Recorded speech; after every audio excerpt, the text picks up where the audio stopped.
we are not spiritually connected with God. Maaaring busy tayo, pero empty ang puso natin. Maaaring active tayo, pero pagod tayo, we are weary. Hindi ibig sabihin, nag-withdraw yung presence ng Lord sa buhay natin. Pero para bang nasanay lang tayo na hindi tayo kumukonekta sa Diyos.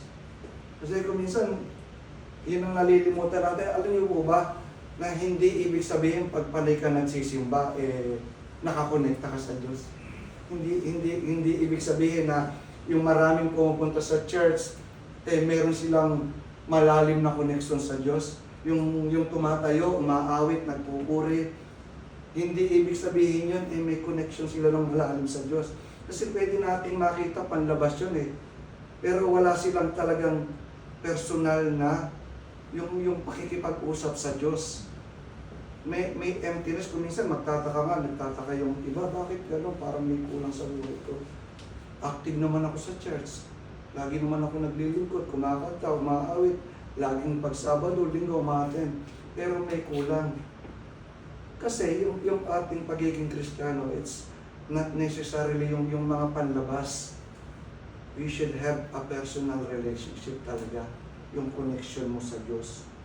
Kasi talagang kung titingnan natin, yung buhay natin is not about yung material thing It's about connecting with God. Yung presence ng Diyos, yun yung buhay natin.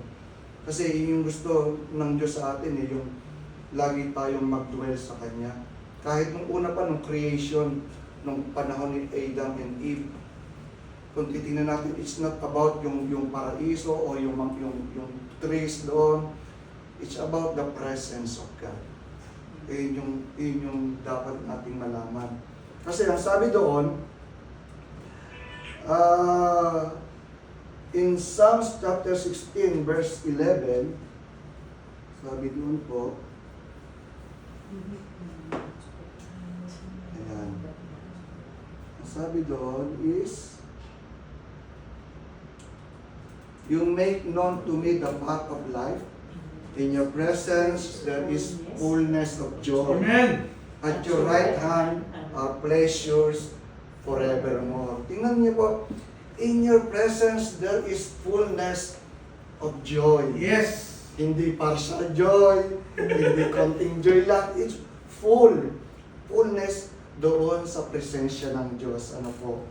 Kasi sinasabi ko nga sa iyo, minsan, at ano ba yung sekreto ng buhay para maging masaya? Sino ba yung gustong maging masaya? Amen. Lahat tayo gusto natin maging masaya, di ba? Lahat gusto natin, merong araw-araw, ayaw natin ng sad, ayaw natin ng malungkot na buhay, di ba?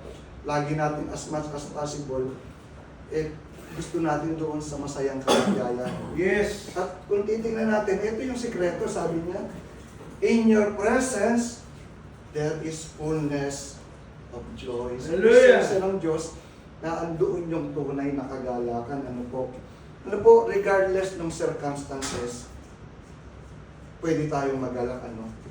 Sabi, kung may problema ako, pwede ba akong magalak? Pwede bang may pinagdadaanan ako, may trials? Pwede ba akong magalak? Alam niyo po, hindi kailangang magkaroon ng maraming pera para maging masaya. Naniniwala po ba kayo? Amen.